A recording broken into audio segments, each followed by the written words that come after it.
Alright guys, how's it going? So you know the expression, you need to walk before you can run?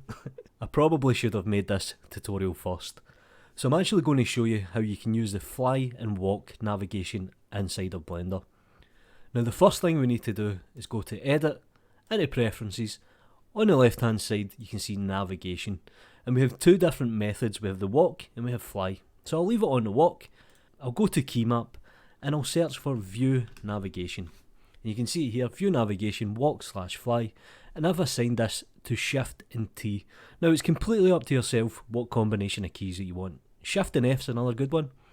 So when I press Shift and T, you can see that I can actually navigate around. Now I'm going to quickly jump into the camera, Shift and T again, and it basically uses gamer config, WASD, so there's a good chance you already know about this. If you've ever played Quake, you'll feel right at home.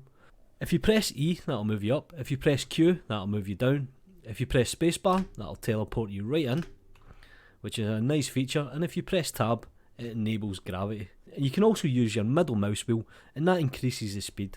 Now why would you use this? Well, let me give you a working example. I'll hit record in the timeline, I'll press play, I'll Shift and T in, and I'll just move around ever so slightly, stuff like this. So it kind of replicates that handheld camera movement. So when I play it back, I get something like this. Now it's a little bit sharp and a little bit heavy. You could do with smoothing off the curves and maybe doing a simplify, and I'll make that the next video. Do me a favour guys, like the video, subscribe to the channel, it costs you absolutely nothing, follow me on Twitter, you know what to do. Peace.